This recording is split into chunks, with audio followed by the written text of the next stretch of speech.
Assalamu alaikum, dear students. This is Khairul Islam before you, Assistant English Teacher, Renaissance Junior School. I hope that all of you are well by the grace of Almighty Allah in this critical situation. Dear students, you have already gotten marks distribution and short syllabus. I think all of you are busy to study. From this short syllabus, I will discuss an important topic. I will discuss an important passage for the student of class 9. প্রিয় শিক্ষার্থীরা, নবম শ্রেণীর ছাত্রছাত্রীর জন্য আজকে একটি গুরুত্বপূর্ণ passage আলোচনা করছি। আর প্যাসেজটার নাম কি?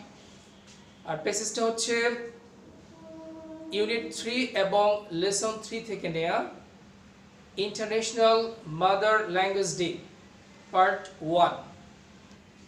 প্রিয় শিক্ষার্থীরা, আমরা প্যাসেজে যাওয়ার আগে তোমাদেরকে কিছু কিওয়ার্ডস, যে মূল শব্দ রয়েছে, এগুলো আমি একটু দেখাচ্ছি। সবাই একটু বোর্ডে খেয়াল করে দেখো। এখানে কিওয়ার্ডস গুলো আমি নিচে লিখে দিয়েছি তোমাদের সুবিধার জন্য। মেমোরেবল অর্থ হচ্ছে স্মরণীয়, অবজার্ভ উদযাপন করা, ট্রিবিউট সম্মান, মার্ডার শহীদ, ডিক্লেয়ার ঘোষণা করা, প্রোটেস্ট প্রতিবাদ, মোমেন্টাম চালিকা শক্তি, ক্লাইম্যাক্স চূড়ান্ত অবস্থা বা চরম অবস্থা, আউটল নিষিদ্ধ করা, ডিফাই অগ্রাহ্য করা, কিন্ডম প্রজ্বলিত করা। প্রিয় শিক্ষার্থীরা, এই হচ্ছে international mother language day part 1। এই প্যাসেজের যে মূল শব্দ, এগুলো আমি তোমাদের সুবিধার্থে এখানে বাংলা সহ বলে দিলাম। এখন আমরা এই প্যাসেজটা বাংলা অর্থ সহ আমি পড়ব। তারপর তোমাদের কোয়েশ্চেন নিয়ে একটু আলোচনা করব। আমরা প্রায় দেখি তোমরা যে প্রশ্নের উত্তরগুলো লেখো, অনেক সময় কি করো, হুবহু প্যাসেজ থেকে উঠিয়ে দাও। তো অনেক সময় দেখা যায় যে প্রশ্নগুলোর উত্তর হয়, আবার অনেক সময় এই উত্তরগুলো ভুল হয়ে যায়। তো তোমাদের সুবিধার্থে উত্তরগুলো যাতে একেবারে শুদ্ধভাবে কারেক্টলি তোমরা লিখতে পারো, এই জন্য আমি আজকে একটা নিয়ম আলোচনা করব, বাকি নিয়মগুলো আমি পরবর্তী ক্লাসে আলোচনা করব। তো প্রিয় শিক্ষার্থীরা, এখন তোমরা সবাই রিডিংটা শোনার জন্য প্রস্তুত হও। তোমরা সবাই ইউনিট 3 এবং লেসন 3 এই প্যাসেজটা বের করো। ওকে শিক্ষার্থীরা, আমি প্যাসেজটা বাংলা অর্থ সহ পড়ছি। 21st February is a memorable day in our national history. আমাদের জাতীয় ইতিহাসে একটা স্মরণীয় দিন হচ্ছে 21শে ফেব্রুয়ারি। We observe the day every year as International Mother Language Day. আমরা এই দিনটা উদযাপন করি প্রতি বছর আন্তর্জাতিক মাতৃভাষা দিবস হিসেবে। The day is a national holiday. আর এই দিনটা হচ্ছে জাতীয় ছুটির দিন। On this day, এই দিন, we pay tribute, we শ্রদ্ধা নিবেদন করি, to the martyrs, শহীদদের প্রতি, who laid down their lives, যারা তাদের জীবনকে উৎসর্গ করেছে, to establish Bangla as a state language, যারা বাংলাকে রাষ্ট্রভাষা হিসেবে প্রতিষ্ঠা করার জন্য তাদের জীবন উৎসর্গ করেছে, in undivided Pakistan in 1952, 1952 সালে অবিভক্ত পাকিস্তানে বাংলা ভাষাকে রাষ্ট্রভাষা হিসাবে প্রতিষ্ঠা করার জন্য যে সমস্ত শহীদ তাদের জীবন উৎসর্গ করেছে, তাদের প্রতি আমরা এই দিন শ্রদ্ধা নিবেদন করি। The struggle to achieve our language rights, আমাদের ভাষার অধিকার আদায়ের বা অর্জন করার জন্য যে সংগ্রাম, is known as the language movement. এটাই ভাষা আন্দোলন নামে পরিচিত। The seed of the language movement was shown on 21st March 1948. ভাষা আন্দোলনের বীজ বপন করা হয়েছিল 1948 সালের 21শে March, when Muhammad Ali Jinnah, the Governor General of Pakistan, declared in a public meeting in Dhaka that Urdu would be the only state language of Pakistan. অর্থাৎ যখন মোহাম্মদ আলী জিন্নাহ পাকিস্তানের গভর্নর জেনারেল ঢাকার একটা জনসভায় ঘোষণা দিয়েছিল যে উর্দু হবে পাকিস্তানের একমাত্র রাষ্ট্রভাষা। যখন মোহাম্মদ আলী জিন্নাহ এই ঘোষণাটা দিয়েছিল, মূলত ওই দিনটা ছিল 1948 সালে 21শে মার্চ, আর ওই দিন থেকেই ভাষা আন্দোলনের বীজ বপন হয়ে গিয়েছিল। The declaration raised a storm of protest in the eastern part of the country. আর এই ঘোষণা দেশের পূর্ব অংশে অর্থাৎ পূর্ব পাকিস্তানে, বর্তমান যেটা বাংলাদেশ, এখানে প্রতিবাদের ঝড় তুলেছিল। The protest continued non-stop. প্রতিবাদ অবিরাম চলতেছিল। Gathering momentum day by day. এটা দিন দিন আরো শক্তি পাচ্ছিল, এর মধ্যে আরো শক্তি সঞ্চার হচ্ছিল। It turned into a movement. এটা একটা আন্দোলনের রূপ নিল and reached its climax in 1952. এবং 1952 সালে এই আন্দোলনটা তার চূড়ান্ত পর্যায়ে পৌঁছায়। The government outlawed all sorts of public meetings and rallies to stop it. সরকার সকল ধরনের জনসভা এবং র্যালি সবকিছু বন্ধ করে দিল। The students of Dhaka University defied the law. Dhaka বিশ্ববিদ্যালয়ের ছাত্রছাত্রীরা এই আইনটাকে অগ্রাহ্য করেছিল and brought out a peaceful protest procession on 21st February 1952. 1952 সালের 21 ফেব্রুয়ারি তারা এক শান্তিপূর্ণ মিছিল বের করেছিল। When the procession reached near the Dhaka Medical College, যখন মিছিলটি ঢাকা মেডিকেল কলেজ এর সামনে পৌঁছলো, the police opened fire on the students. Police কি করলো? ছাত্রছাত্রীর উপর খোলা গুলি ছুড়ল। Killing সালাম, রফিক, বরকত, শফিউর and জব্বার, এবং এতে সালাম, রফিক, বরকত, শফিউর এবং জব্বার নিহত হলেন। As a result, ফলে there was mass protest all over the country. সারা দেশের মধ্যে গণপ্রতিরোধ বা গণপ্রতিবাদ শুরু হয়ে গেল। And the government had to declare Bangla as a state language. আর সরকার বাংলাকে রাষ্ট্রভাষা হিসেবে স্বীকৃতি দিতে বাধ্য হল। This kindled, এটা প্রজ্বলিত করেছিল the sparks of independence movement of Bangladesh. বাংলাদেশের স্বাধীনতা আন্দোলনের যে স্ফুলিঙ্গ রয়েছে, এটাকে আরো প্রজ্বলিত করে দিয়েছিল। তো প্রিয় শিক্ষার্থীরা, আশা করছি তোমরা এই পেসেজটা বাংলা অর্থসহ মনোযোগ সহকারে শুনেছো। তো এখন আমি তোমাদের কিছু প্রশ্ন নিয়ে আলোচনা করব। প্রিয় শিক্ষার্থীরা, একটু বোর্ডে তাকাও।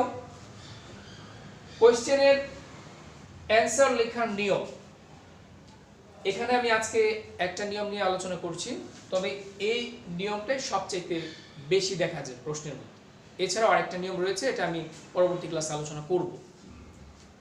তো দেখো, কোশ্চেনের অ্যানসার লেখার নিয়ম, আর প্রশ্নের মধ্যে যদি auxiliary verb do, does, did থাকে, কোশ্চেনে যদি auxiliary verb do, does, did থাকে, তাহলে এর অ্যানসার লেখার সিস্টেমটা কি হবে?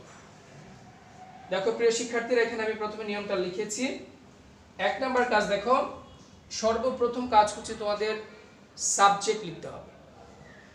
আর সাবজেক্ট অনেক সময় আমরা দেখা যায় তোমরা ওই সাবজেক্ট চিনো না। সাবজেক্ট চিনার সহজ উপায়টা আমি আজকে বলে দিই। এরপর দেখো 2 নাম্বার কাজ কি, ভার্ব রয়েছে এখানে লেখা, দেখো। তো ভার্ব যে বসাবো আমরা 3 ভাবে ভার্বটাকে বসাইতে হবে। যদি কখনো প্রশ্নের মধ্যে ডু থাকে, যখন আমরা ভার্বটাকে বসাবো তখন অবশ্যই ভার্বের প্রেজেন্ট ফর্ম লিখতে হবে। যদি প্রশ্নের মধ্যে অক্সিলারি ভার্ব ডু থাকে, তাহলে অবশ্যই সেখানে ভার্বের প্রেজেন্ট ফর্ম হবে। এরপর দেখো যদি কোনো প্রশ্নের মধ্যে ডাস থাকে তাহলে অবশ্যই সাবজেক্টের পরে ভার্বের প্রেজেন্ট ফর্মের সাথে এস অথবা ইএস যোগ করতে হবে। 3 নাম্বার দেখো যদি প্রশ্নের মধ্যে ডিড থাকে তাহলে অবশ্যই সাবজেক্টের পর তুমি যে ভার্বটা লিখবা সেখানে অবশ্যই ভার্ব এর পাস্ট ফর্ম লিখতে হবে। প্রশ্নের মধ্যে অক্সিলারি ভার্ব ডিড থাকলে অবশ্যই উত্তর লেখার সময় সাবজেক্টের পরে ভার্বের পাস্ট ফর্ম লিখতে হবে। আরেকটা কথা বলে রাখছি, তোমরা সবাই মনোযোগ দিয়ে শোনো। প্রশ্নটা যে টেন্সে দেওয়া থাকবে তোমাকে কোশ্চেনের অ্যান্সারটা অবশ্যই সেই টেন্সে লিখতে হবে। যদি প্রেজেন্ট ইনডিফিনিট টেন্সে দেওয়া থাকে প্রশ্ন, তোমাকে উত্তরটাও লিখতে হবে প্রেজেন্ট ইনডিফিনিট টেন্সে। কন্টিনিউয়াস টেন্সে দেওয়া থাকলে অবশ্যই উত্তরটা লিখতে হবে কন্টিনিউয়াস টেন্সে। এখন খেয়াল করো 3 নাম্বার একটু দেখো। 3 নাম্বার হচ্ছে কোশ্চেনে যে অ্যান্সার চাওয়া হবে তা লিখতে হবে। এখন কোশ্চেন যদি হোয়াট থাকে বা হোয়াট দিয়ে প্রশ্ন শুরু হয় তাহলে উত্তরে অবশ্যই বস্তু আসবে। যদি হোয়েন দিয়ে প্রশ্ন করা হয় উত্তরে অবশ্যই সময় আসবে। যদি হোয়ার দিয়ে প্রশ্ন করা হয় উত্তরে অবশ্যই স্থান আসবে। যদি হোয়াই দিয়ে প্রশ্ন করা হয় উত্তরে অবশ্যই কারণ জানতে চাওয়া হবে। তো প্রিয় শিক্ষার্থীরা এখন সবাই একটা এই পেসেজ থেকে একটা প্রশ্ন একটু দেখো সবাই। Question, when do we observe the international mother language day? আমরা কখন আন্তর্জাতিক মাতৃভাষা দিবস উদযাপন করি? তো আমরা নিয়মে যাই, সর্বপ্রথম লিখতে হবে সাবজেক্ট।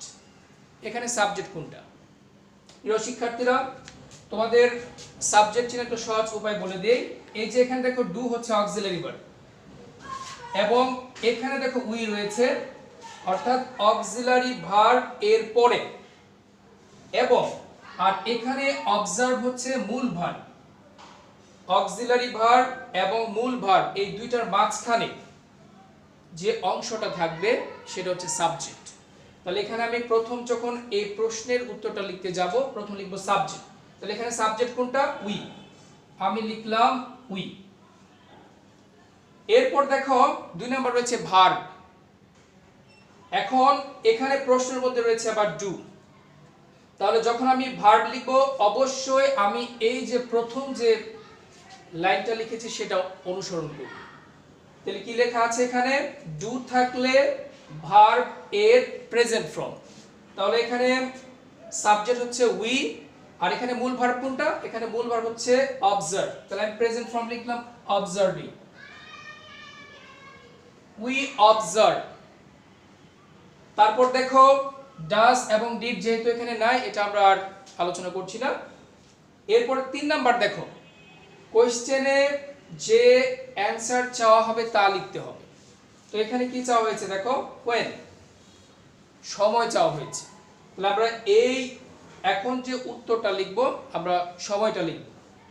তবে এখানে আরেকটু কথা বলে রাখছি, যদি তোমার ভার্বের পরে অতিরিক্ত কোনো অংশ থাকে, ভার্বের পরে অতিরিক্ত কোনো অংশ থাকে সেটা আগে লিখবে।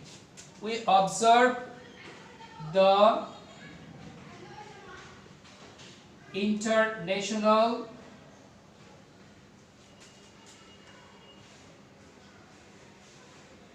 Mother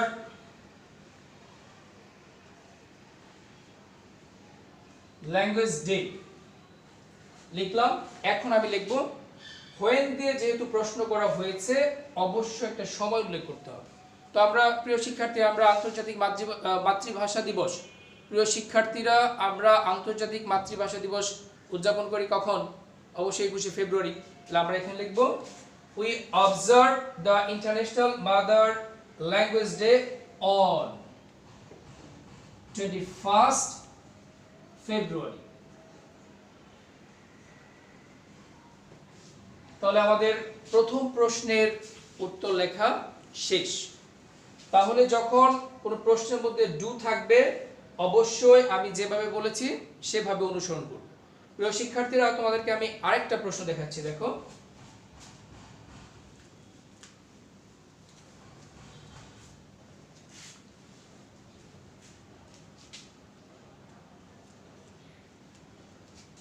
Why did our martyrs give away their lives? তো প্রিয় শিক্ষার্থীরা, দেখো এখানে আমি আরেকটা প্রশ্ন লিখেছি। তবে এই প্রশ্নের মধ্যে তোমরা কি দেখতে পাচ্ছ, এখানে অক্সিলারি ভার্ব রয়েছে ডিড।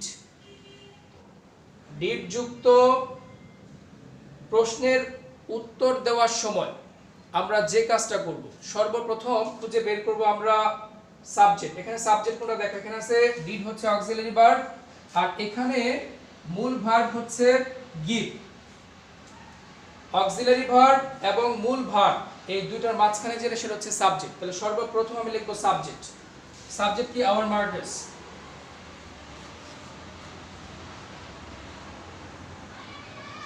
এরপরে 2 নাম্বার কাজ কি দেখো, 2 নাম্বার কাজ হচ্ছে আমরা সাবজেক্টের পর লিখব ভার্ব। এখন ভার্ব কি লিখব?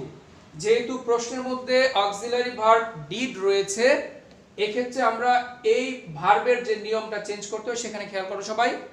যেহেতু এখানে অক্সিলারি ভার্ব ডিড রয়েছে, তাহলে প্রশ্নের উত্তর লেখার সময় সাবজেক্টের পরে লিখলাম সাবজেক্ট। তাহলে সাবজেক্টের পরে কি লিখবো আমরা? যখন প্রশ্নে ডিড থাকবে, সাবজেক্টের পরে অবশ্যই ভার্ব এর পাস্ট ফর্ম হবে। এখানে ভার্ব হচ্ছে গিভ, গিভের পাস্ট ফর্ম হচ্ছে গ্যাভ। তাহলে আমরা এখানে লিখবো our martyrs gave away, টা লিখতে হবে gave away। এরপরে অতিরিক্ত অংশ যদি থাকে সেটা লিখতে হবে their lives। our martyrs gave away their lives। why? কেন? আমাদের যে শহীদরা তাদের জীবন উৎসর্গ করেছিল, কেন? কেন করেছিল? মাতৃভাষা বাংলাকে রাষ্ট্রভাষা হিসাবে প্রতিষ্ঠা করার জন্য। তো our martyrs gave away their lives